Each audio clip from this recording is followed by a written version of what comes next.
La viuda pobre aceptó una casa llena de plantas construidas sobre el agua, pero ese detalle lo cambió todo.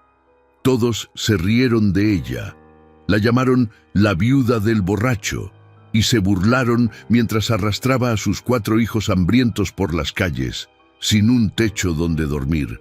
Pero cuando la mujer más rica del pueblo decidió regalarle una casa vieja, cayéndose a pedazos y escondida bajo una selva de plantas en medio del lago, los herederos ambiciosos ni siquiera se quejaron. Después de todo, ¿quién querría un pedazo de basura flotante que todos decían que estaba maldito?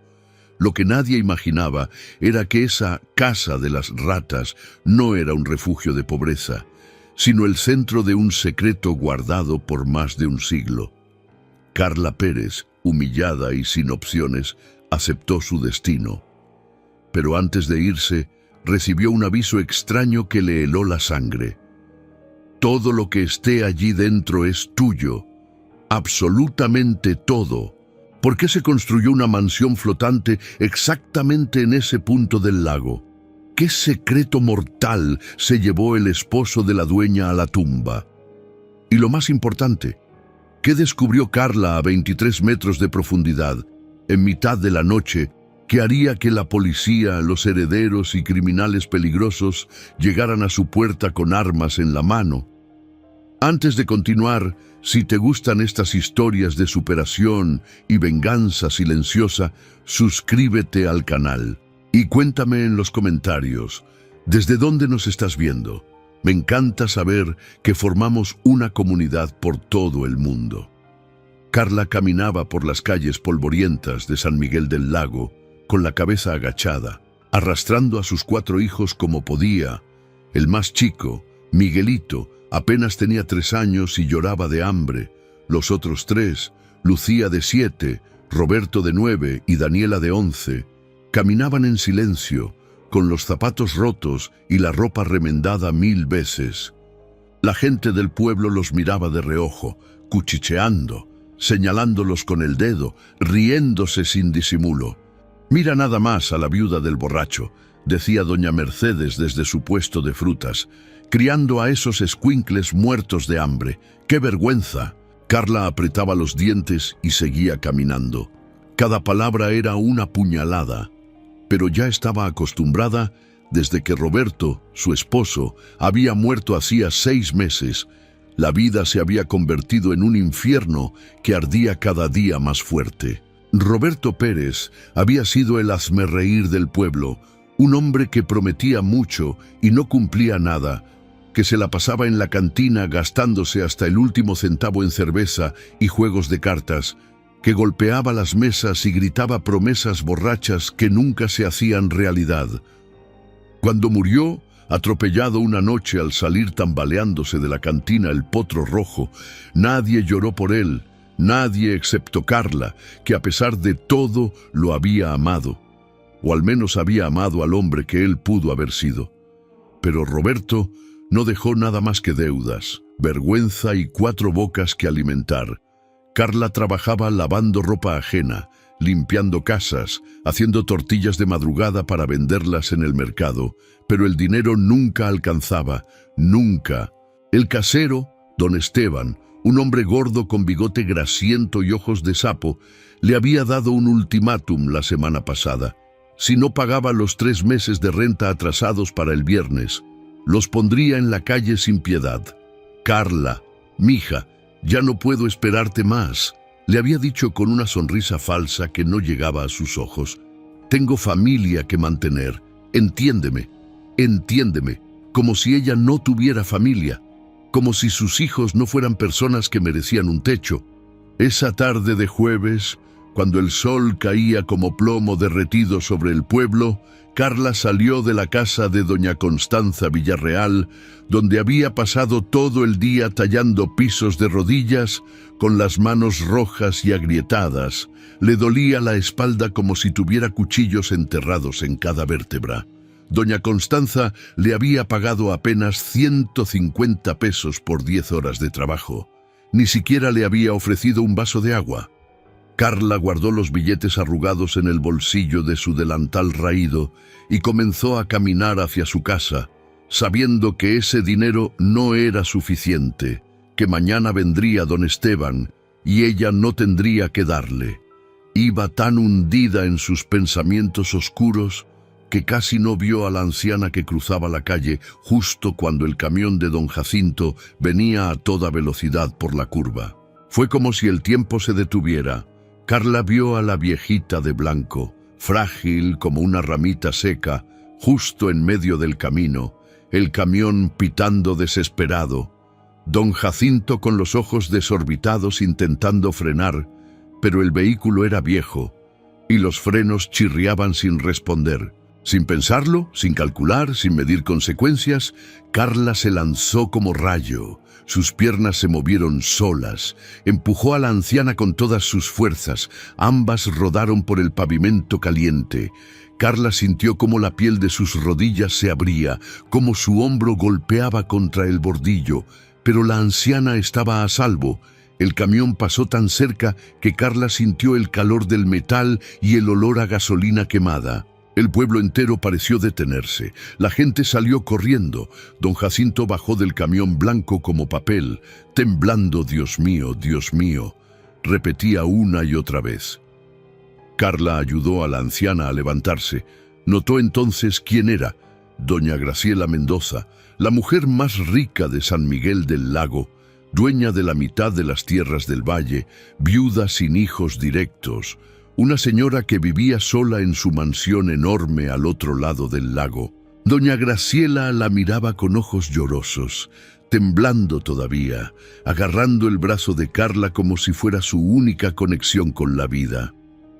«Me salvaste, hija, me salvaste la vida», susurraba con voz quebrada. «No fue nada, señora», respondió Carla limpiándose la sangre de las rodillas. Cualquiera hubiera hecho lo mismo. Pero ambas sabían que eso no era cierto. La gente había estado mirando desde las banquetas. Nadie se había movido. Nadie excepto la viuda pobre que no tenía nada que perder. Si quieres apoyar este canal, suscríbete y activa la campanita. Y déjame en los comentarios de qué parte del mundo nos estás viendo. Tu apoyo significa todo para nosotros. Doña Graciela insistió en que la acompañara a su casa. Carla intentó negarse, pero la anciana no aceptaba un no por respuesta. Su chofer, un hombre serio llamado Bernardo, llegó en la camioneta negra y brillante, algo que Carla nunca había visto de cerca. Durante el camino, doña Graciela no dejaba de mirar a Carla, estudiándola, como si buscara algo en su rostro cansado. «Cuéntame de ti, hija», pidió con suavidad.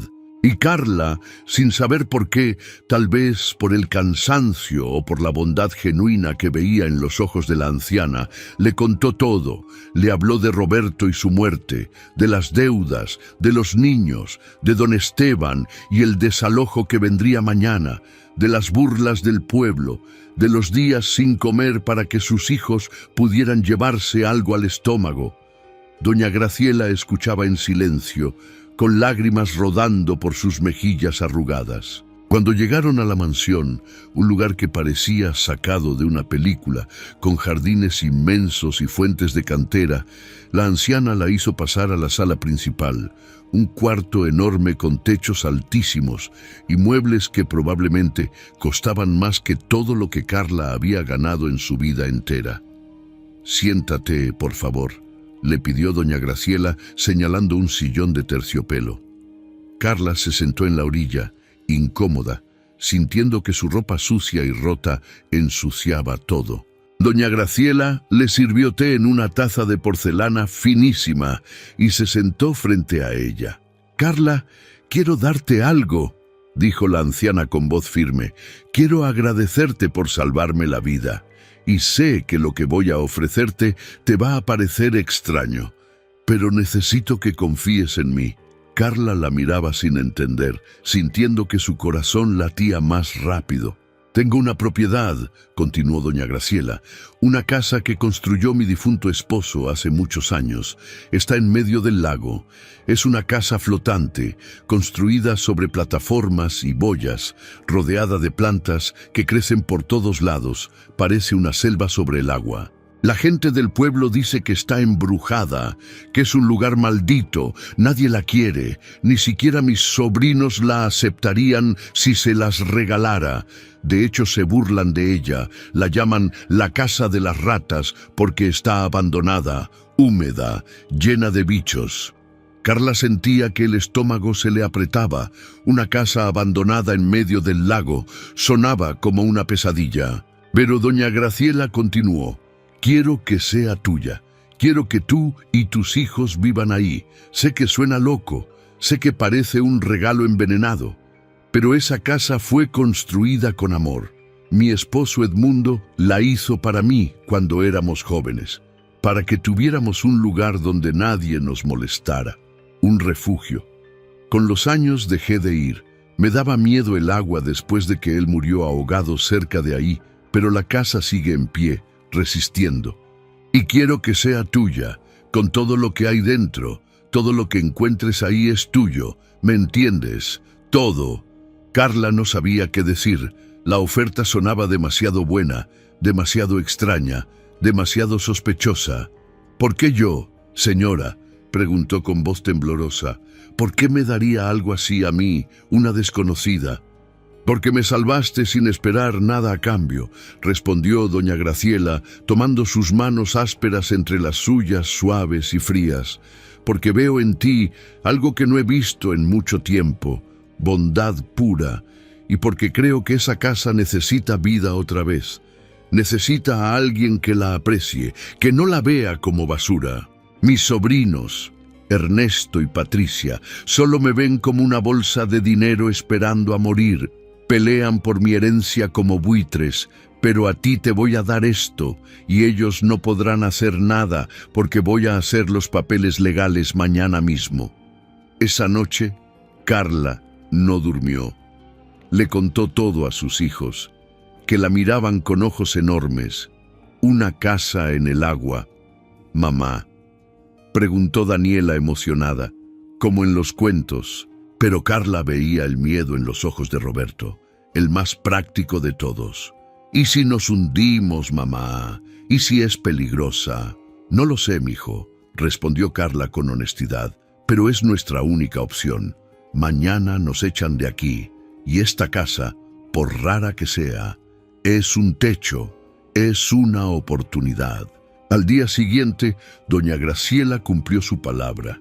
Llegó con Bernardo y con el licenciado Márquez, un abogado serio con maletín de piel. Firmaron papeles. La casa flotante con todo su terreno lacustre ahora era legalmente de Carla Pérez.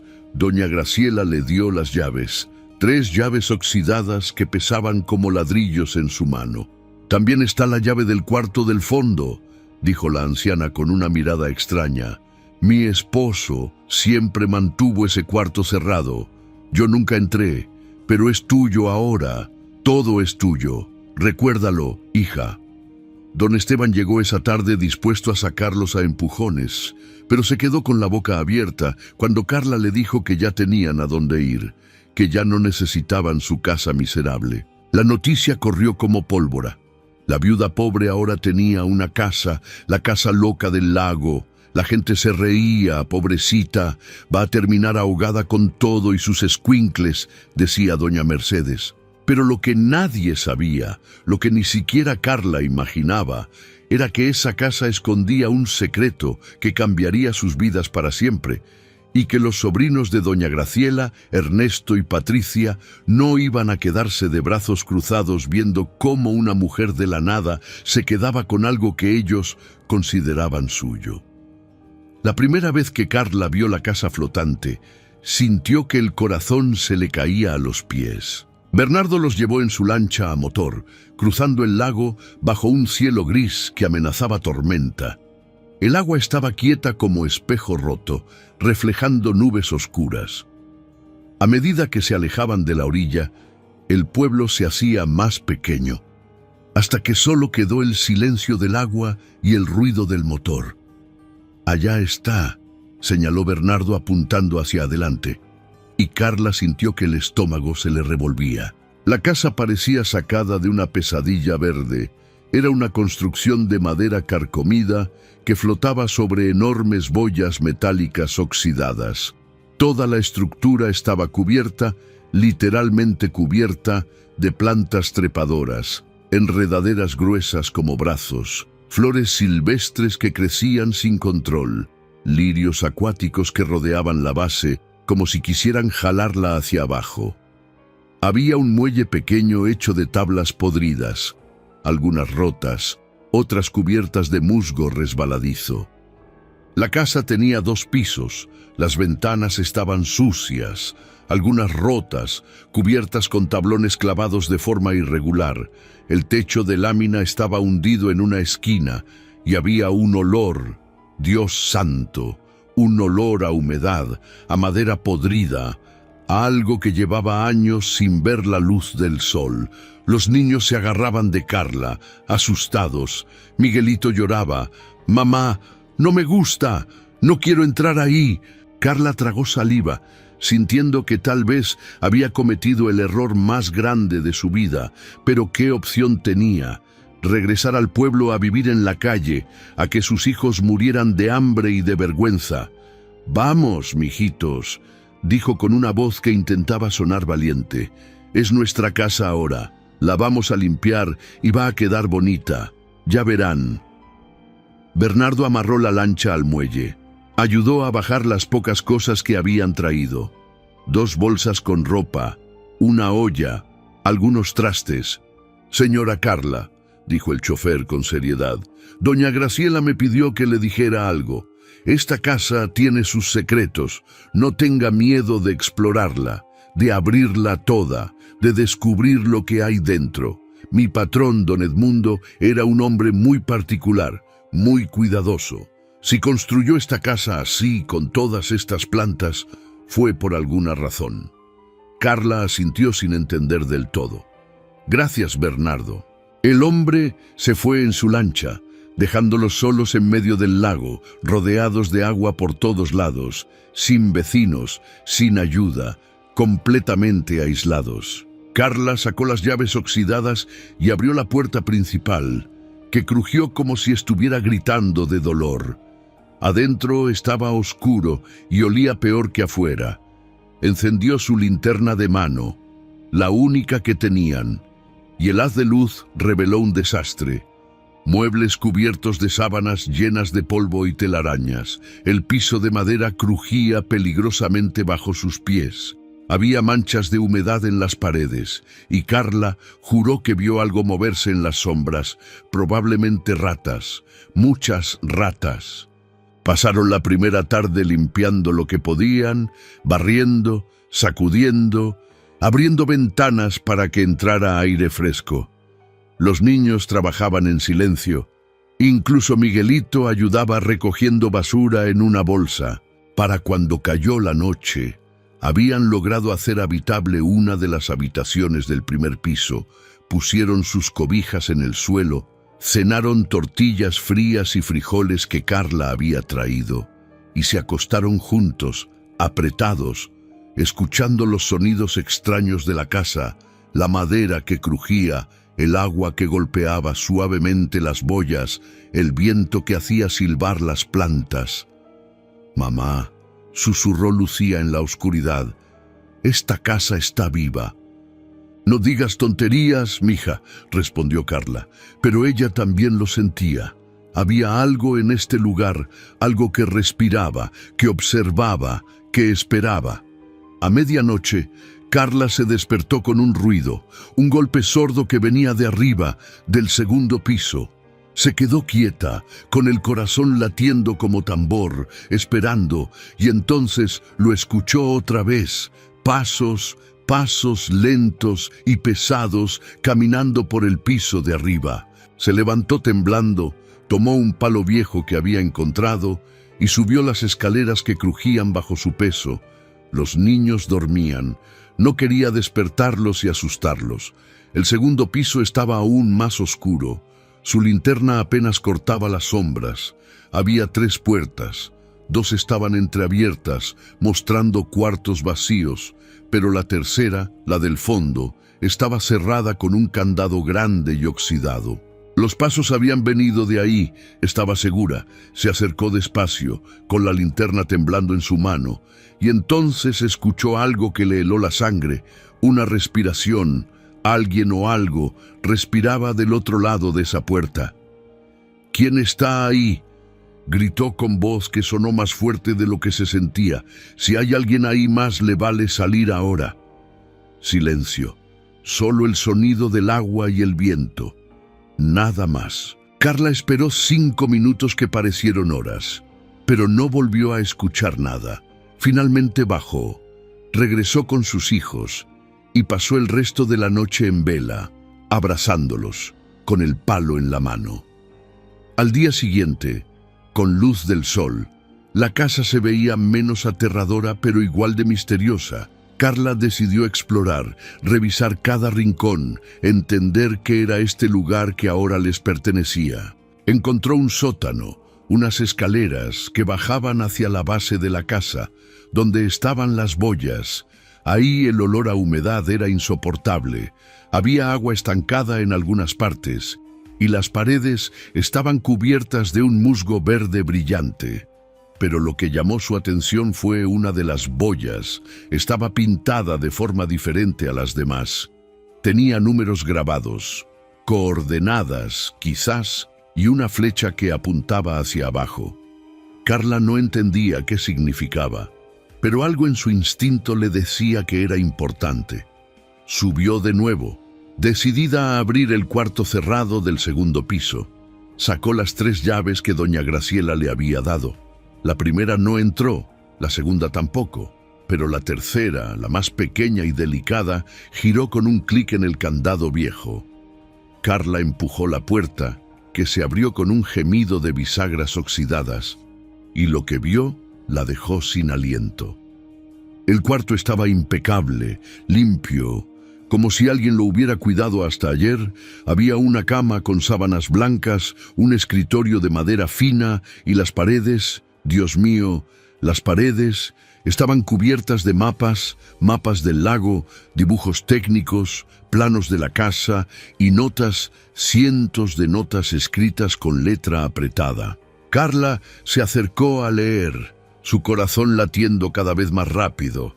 Las notas hablaban de un tesoro, de algo que don Edmundo había encontrado años atrás cuando trabajaba como buzo en la construcción de la presa.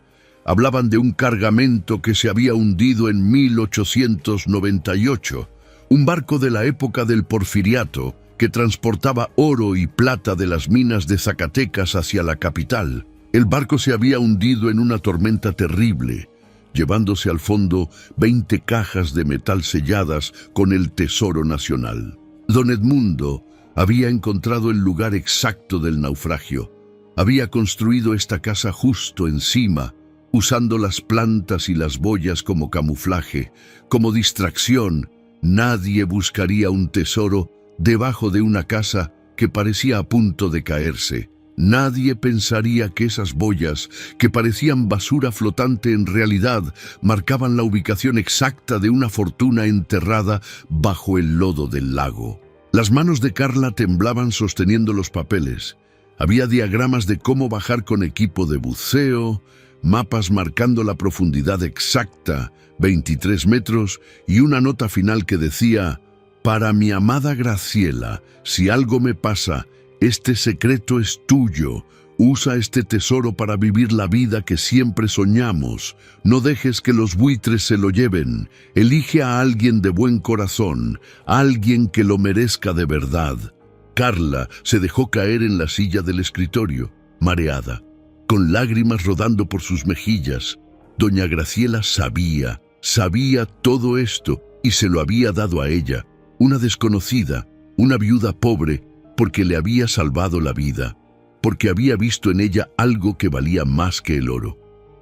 Si estás disfrutando esta historia, por favor dale like al video, Compártelo con alguien que necesite escuchar que los milagros existen y no olvides comentar de dónde nos ves.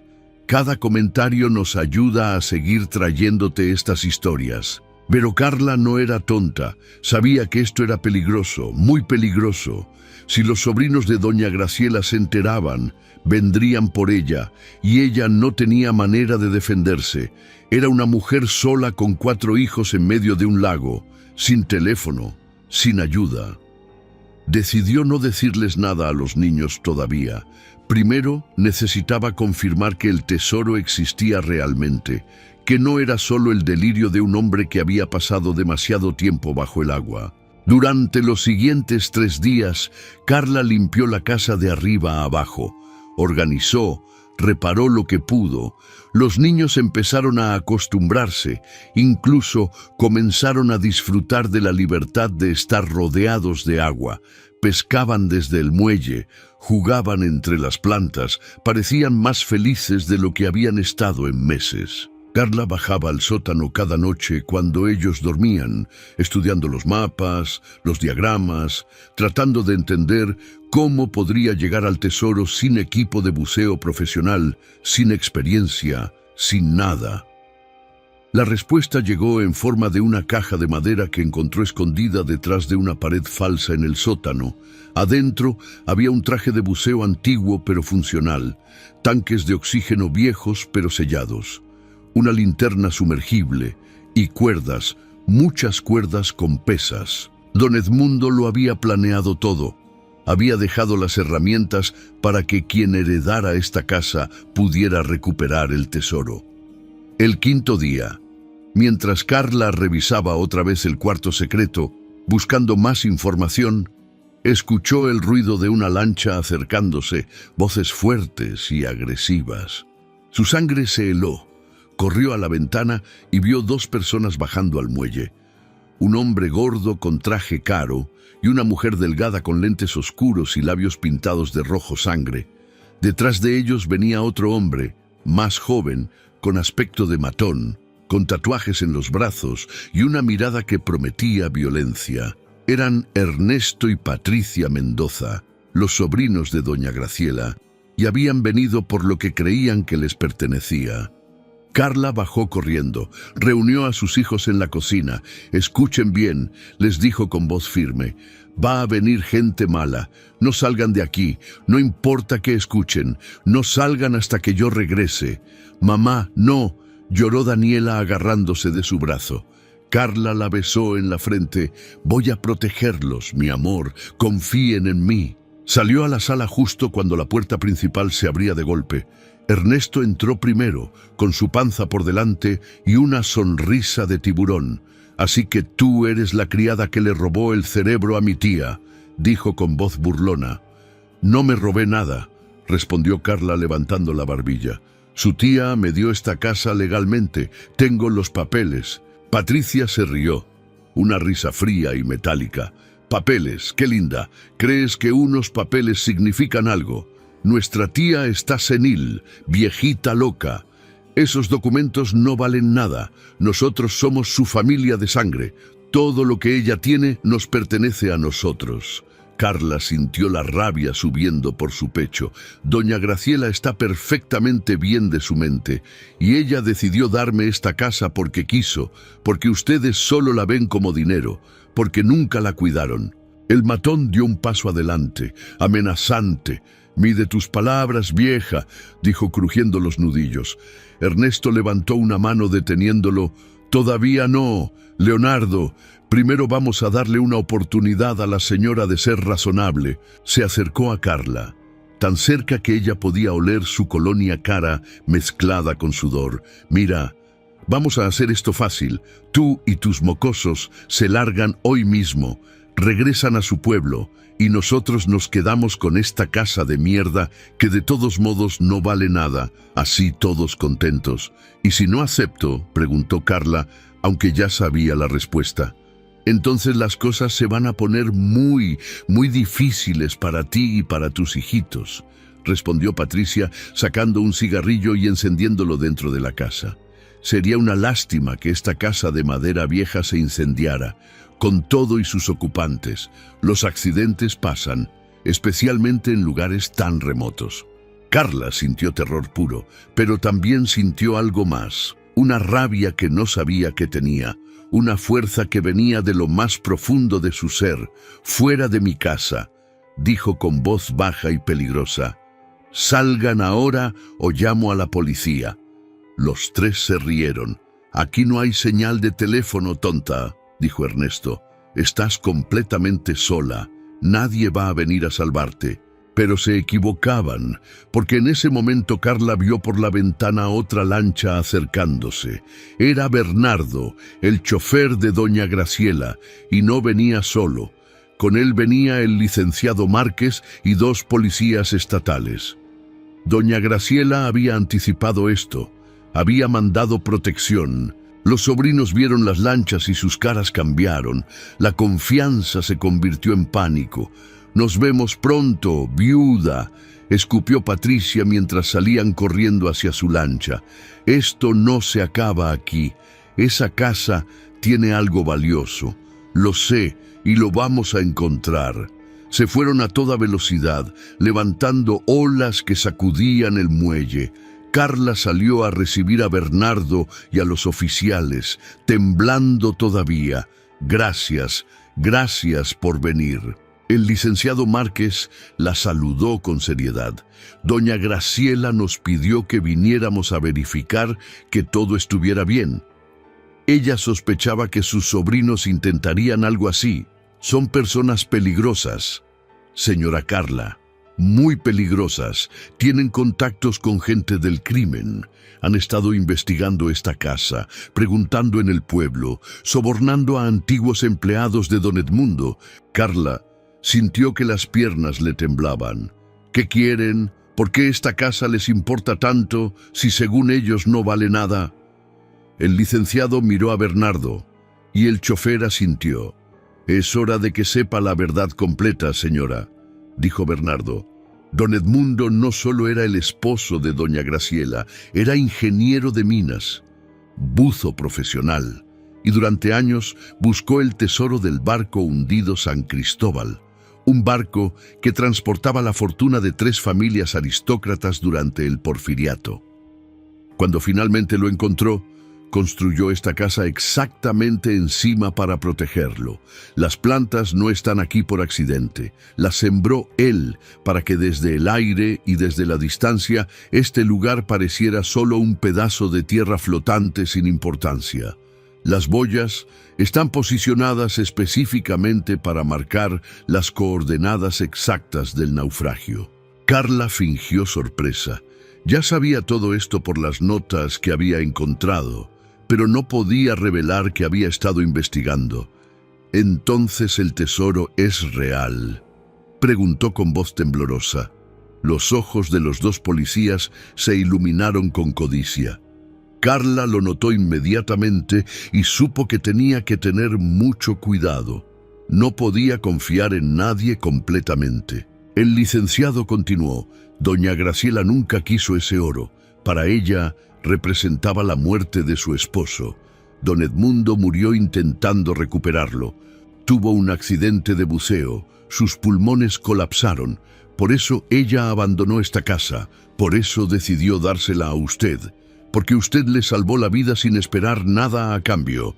Y porque ella cree que usted merece esa fortuna. Merece cambiar su destino». Uno de los policías, un tipo con cara de pocos amigos llamado Sargento Durán, se acercó. «Señora, si ese tesoro existe, necesita protección las 24 horas. Nosotros podemos ayudarla a recuperarlo. Por un porcentaje justo, claro». Carla negó con la cabeza, apreciando de inmediato la trampa. «Gracias, sargento. Pero primero necesito confirmar que existe algo ahí abajo. Puede que solo sean historias, leyendas de un hombre que pasó demasiado tiempo bajo el agua».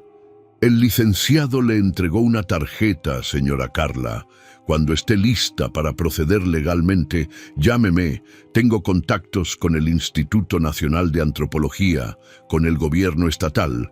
Podemos hacer esto de manera correcta, legal, para que nadie pueda quitarle lo que es suyo. Los policías y el abogado se fueron después de una hora, dejando a Bernardo atrás por órdenes de doña Graciela.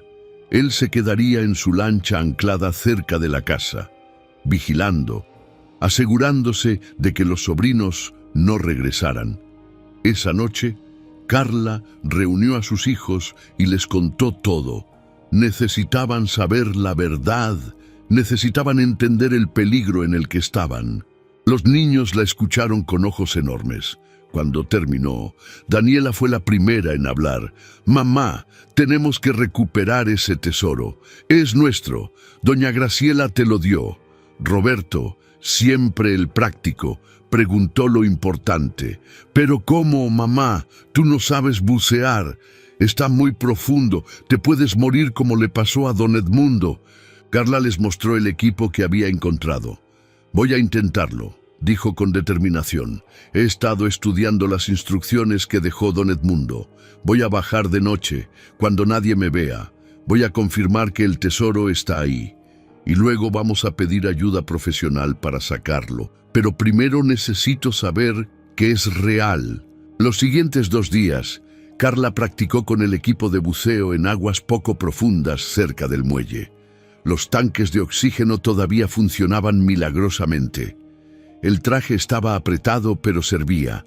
Aprendió a respirar despacio, a no entrar en pánico, a moverse bajo el agua. Bernardo la ayudó.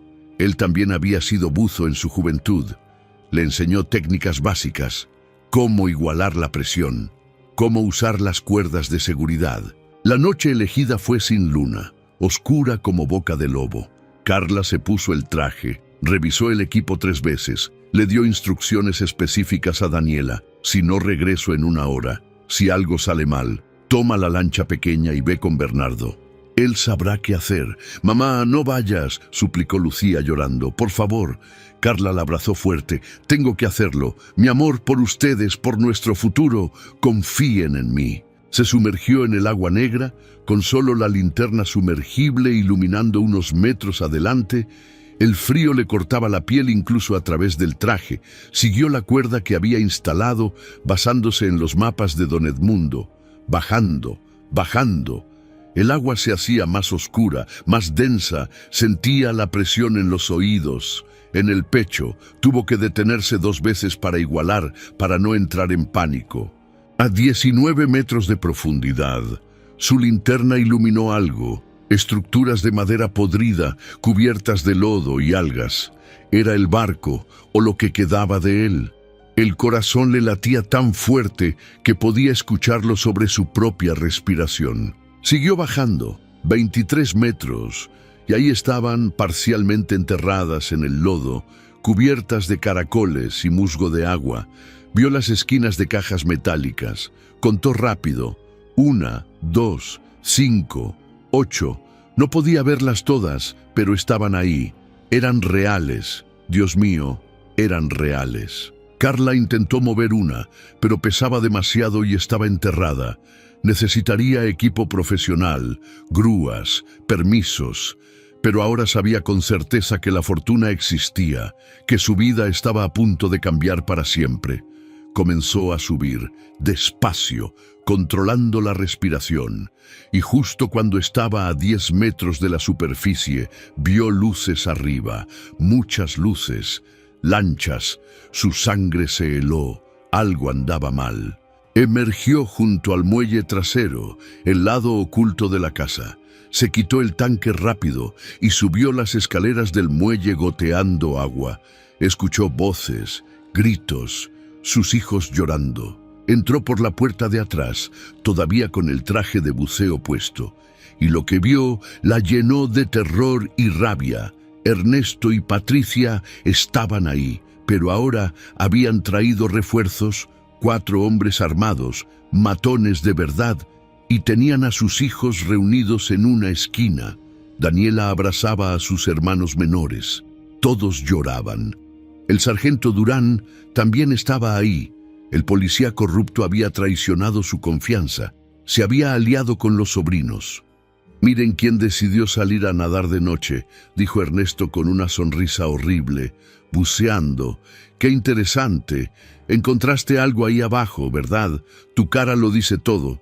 Suéltenlos», exigió Carla con voz firme, aunque estaba muerta de miedo. «Son niños. No tienen nada que ver con esto». Patricia se acercó a Daniela y le agarró el pelo, haciendo que la niña gritara: «Tienen todo que ver, vieja estúpida, son tu punto débil. Ahora vas a decirnos exactamente dónde está el tesoro. Vas a darnos los mapas, las coordenadas exactas y vas a firmar un papel renunciando a cualquier derecho sobre esta casa y su contenido. O estos niños van a sufrir y tú vas a ver». Los matones apuntaban con sus armas. Carla calculaba distancias, opciones. No tenía ninguna. Estaba atrapada.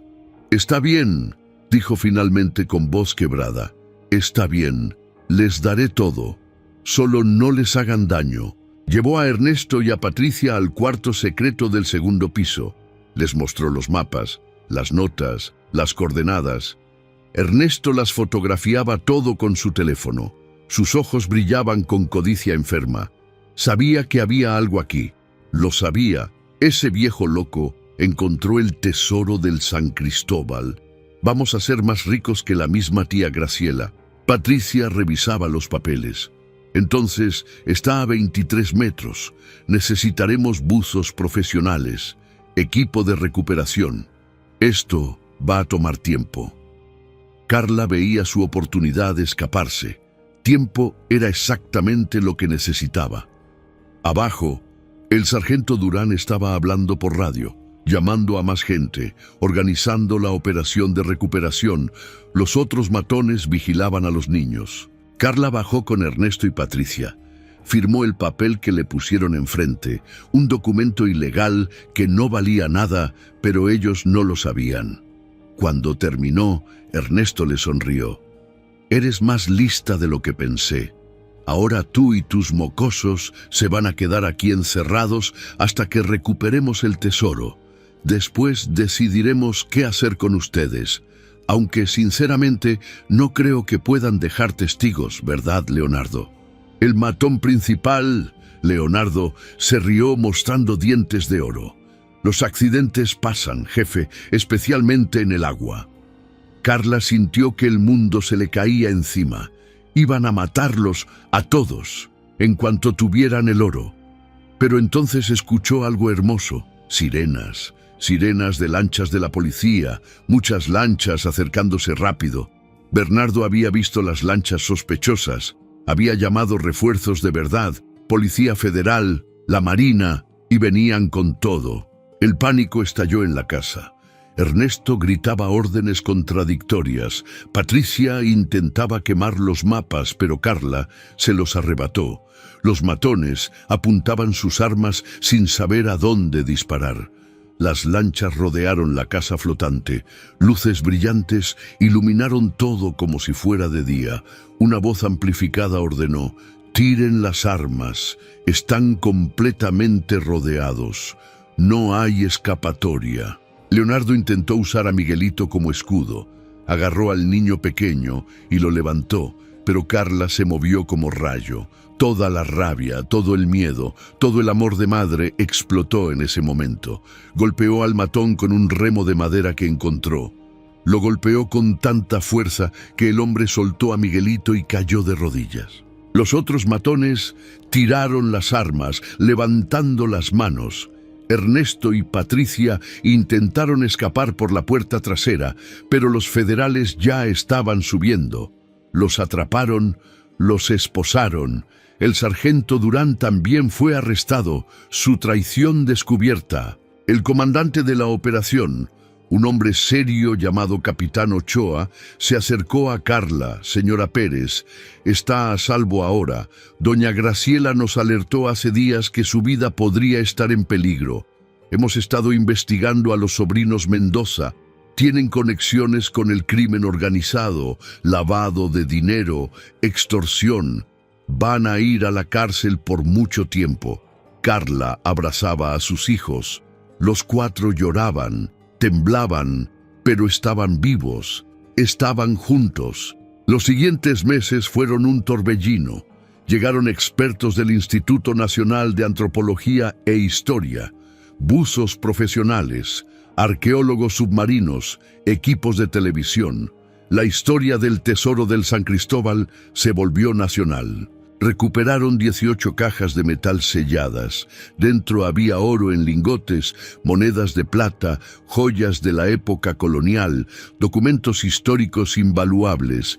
El valor total era estimado en 420 millones de pesos, una fortuna que ni en sus sueños más locos Carla había imaginado. Por ley, el 80% le correspondía a ella como descubridora y dueña legal del terreno donde fue encontrado. El 20% restante fue para el gobierno y los museos nacionales. Doña Graciela visitó a Carla una semana después de que todo terminara. Las 2 mujeres se abrazaron y lloraron juntas. «Sabías todo desde el principio», dijo Carla. «Sabías del tesoro». La anciana asintió con lágrimas en los ojos. «Mi Edmundo me lo dijo antes de morir. Me hizo prometer que ese tesoro iría a alguien que realmente lo necesitara, que lo mereciera.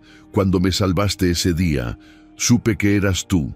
Supe que Dios te había puesto en mi camino». «¿Por qué no lo tomaste tú?», preguntó Carla. «Eres su viuda. Era tuyo por derecho». Doña Graciela sonrió tristemente. «Ese oro mató a mi esposo, lo obsesionó, lo alejó de mí. Yo no lo quería, pero sabía que en las manos correctas podría hacer mucho bien. Y tenía razón. Mira lo que vas a poder hacer ahora». Carla usó su fortuna con una sabiduría que sorprendió a todos. Primero compró una casa hermosa en el pueblo para ella y sus hijos. No una mansión ostentosa, sino un hogar cómodo y digno. Inscribió a los niños en las mejores escuelas privadas de la región. Daniela demostró ser brillante en matemáticas, Roberto en literatura, Lucía en arte y Miguelito, el más pequeño, resultó tener un don para la música. Carla creó la Fundación Edmundo y Graciela, dedicada a ayudar a viudas y madres solteras en situación de pobreza extrema. Construyó un refugio que ofrecía no solo techo y comida, sino capacitación laboral, educación, apoyo psicológico, guardería gratuita para los hijos. En el primer año ayudaron a 300 familias a salir de la miseria. Si esta historia te tocó el corazón, por favor compártela, dale like, suscríbete y cuéntanos en los comentarios cuál fue tu parte favorita. Tu apoyo significa el mundo para nosotros. También pagó todas las deudas que Roberto, su difunto esposo, había dejado, no porque lo mereciera, sino porque quería cerrar ese capítulo con dignidad. Las personas a quienes él debía no podían creer cuando Carla llegó a pagarles todo, con intereses, disculpándose por el dolor que les había causado. La casa flotante la convirtió en un museo, restaurada completamente. Contaba la historia del San Cristóbal, de don Edmundo, del tesoro. Se volvió una atracción turística que generaba empleos para el pueblo. Las entradas eran gratuitas para niños y estudiantes. Ernesto y Patricia fueron sentenciados a 18 años de prisión por intento de extorsión, secuestro, asociación delictuosa. El sargento Durán recibió 20 años por traición a su cargo y crimen organizado. Leonardo y los otros matones también fueron encerrados. Doña Graciela vivió 5 años más, años felices, viendo cómo Carla transformaba no solo su vida, sino la de cientos de familias. Cuando murió pacíficamente en su sueño, le dejó a Carla el resto de su fortuna, con una carta que decía: «Hija mía, porque eso es lo que eres para mí. Gracias por demostrarme que todavía hay bondad en este mundo. Gracias por honrar la memoria de mi Edmundo, mejor de lo que yo pude hacerlo. Sigue haciendo el bien, sigue siendo luz en la oscuridad. Pasaron 10 años. Daniela se graduó de ingeniera con honores, la primera de la familia en obtener un título universitario. Roberto se convirtió en maestro, dedicando su vida a educar a niños de escasos recursos. Lucía abrió una galería de arte que exhibía trabajos de artistas locales que nunca habían tenido oportunidad, y Miguelito, con solo 13 años, ya tocaba piano en conciertos regionales, su talento reconocido nacionalmente. Carla, ahora con 42 años, ya no era la mujer humillada y asustada que había llegado a esa casa flotante hace una década. Era respetada, amada, admirada por todo el estado, pero seguía siendo humilde. Seguía recordando de dónde venía. Una tarde, mientras visitaba la casa museo, ahora llena de turistas y estudiantes fascinados por la historia, se paró en el muelle donde había buceado esa noche aterradora hace tantos años, mirando el agua tranquila del lago que reflejaba el cielo azul. Una maestra joven se acercó con un grupo de niños. «Señora Carla», preguntó una niñita de unos 6 años, con ojos curiosos. «¿Es cierto que usted era muy pobre y ahora es rica?» Carla se arrodilló para quedar a la altura de la niña, sonriendo con ternura. «Sí, mi amor, es cierto, pero déjame decirte un secreto. La verdadera riqueza no estaba en el oro que encontré abajo del agua». La niña la miraba confundida. Entonces, ¿dónde estaba? Carla señaló su corazón, aquí adentro, en nunca perder la bondad, aunque el mundo sea cruel, en proteger a los que amas aunque tengas miedo, en ayudar a otros cuando tú misma tienes la oportunidad de hacerlo. El oro solo fue un regalo, pero la verdadera fortuna es lo que haces con él, cómo lo usas para hacer el bien. Los niños la miraban con admiración. La maestra tenía lágrimas en los ojos. Mientras el grupo se alejaba, Carla se quedó un momento más mirando el lago, recordando todo el camino recorrido, todas las noches de hambre, todas las humillaciones, todo el miedo, y cómo todo eso la había traído aquí, a este momento, a esta vida. Cerró los ojos y susurró una oración. «Gracias, Dios mío, por nunca abandonarme, por poner a doña Graciela en mi camino, por este milagro que cambió nuestras vidas. Ayúdame a seguir siendo digna de esta bendición.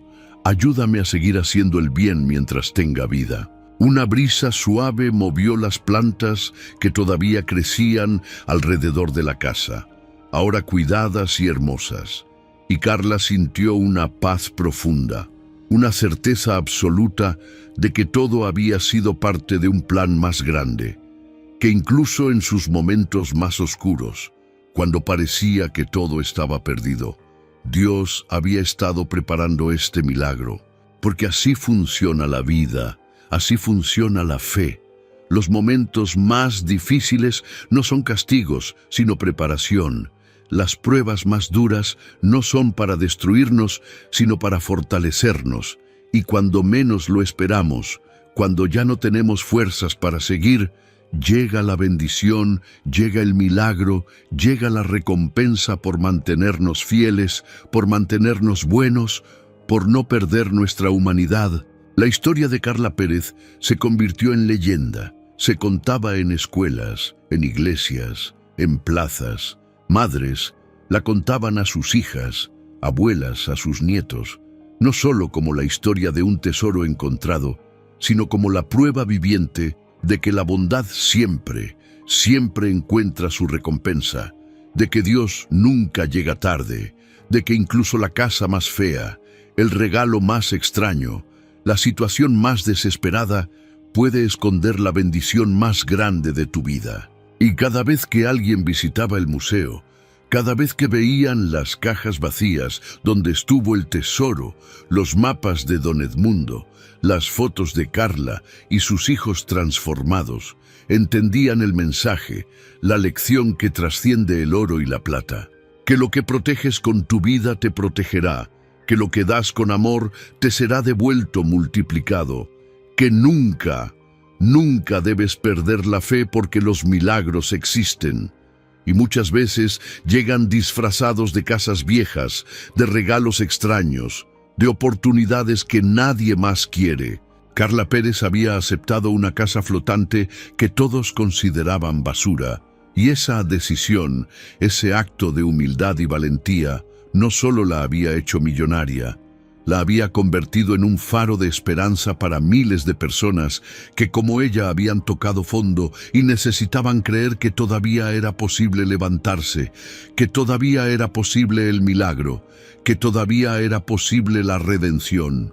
Y esa, más que cualquier tesoro de oro, era la verdadera fortuna que Carla había encontrado, el verdadero regalo que doña Graciela le había dado, la certeza absoluta de que en este mundo, a pesar de toda su crueldad y su injusticia, todavía existe la bondad, todavía existen los milagros, todavía existe Dios cuidando de los que mantienen puro su corazón. 20 años después, el pueblo de San Miguel del Lago era completamente diferente. Ya no había niños descalzos en las calles, ya no había madres llorando por no tener que darles de comer a sus hijos. La Fundación Edmundo y Graciela había transformado todo, había construido escuelas, clínicas, centros comunitarios, comedores, talleres de capacitación. El índice de pobreza había bajado un 70% en 2 décadas.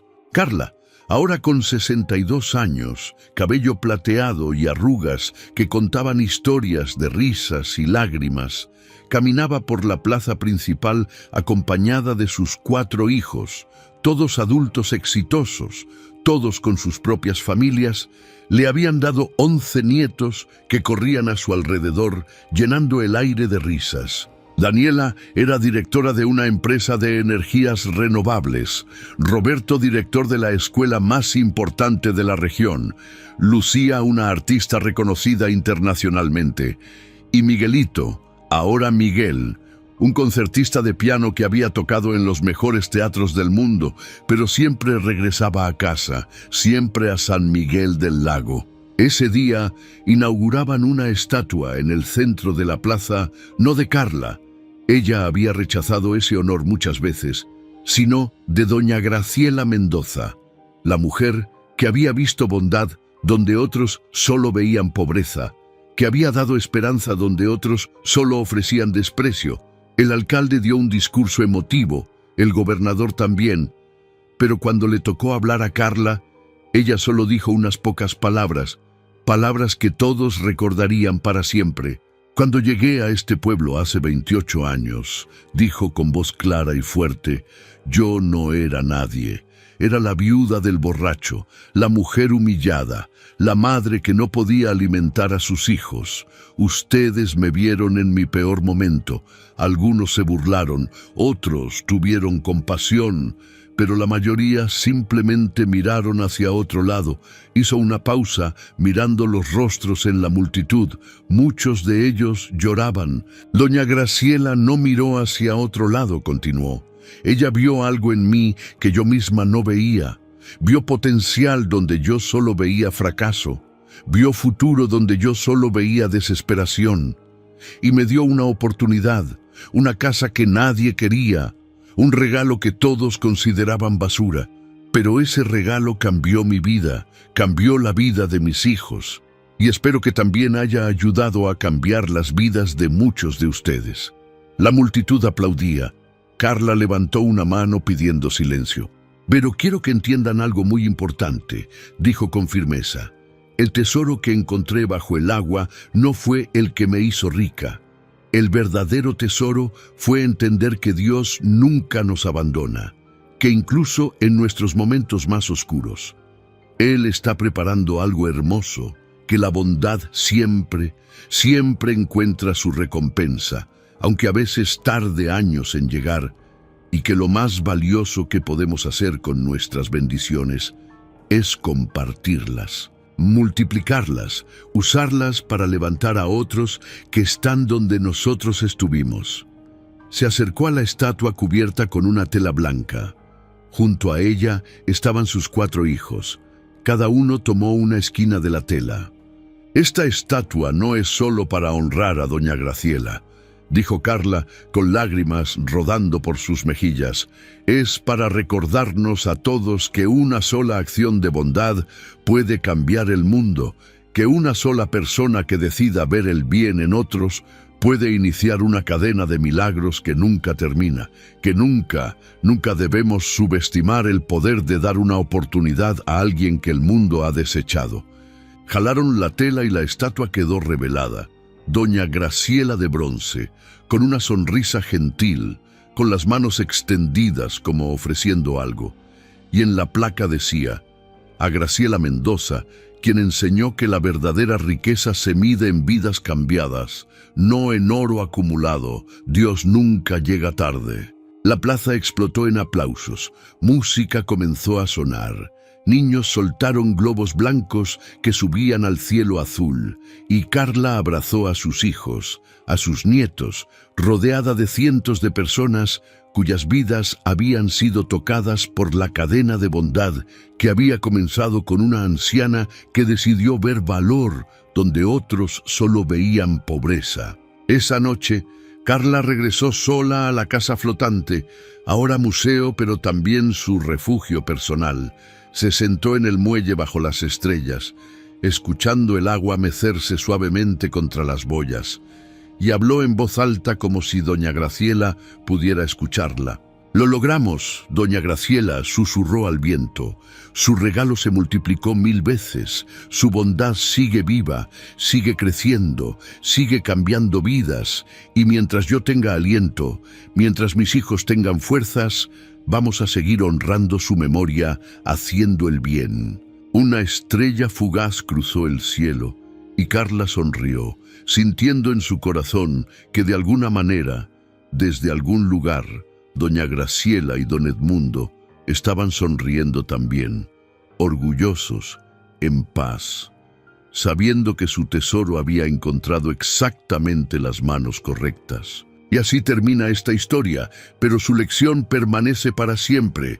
Dios nunca llega tarde, la bondad siempre encuentra su recompensa.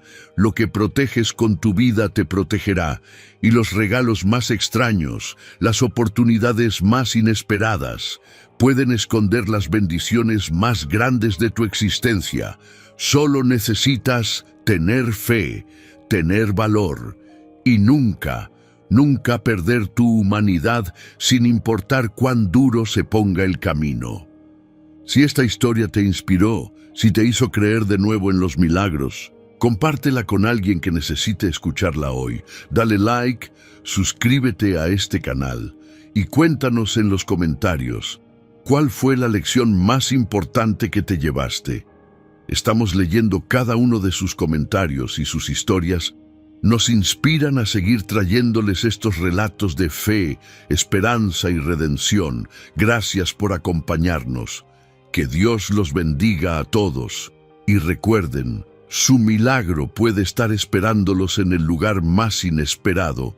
Nunca pierdan la fe.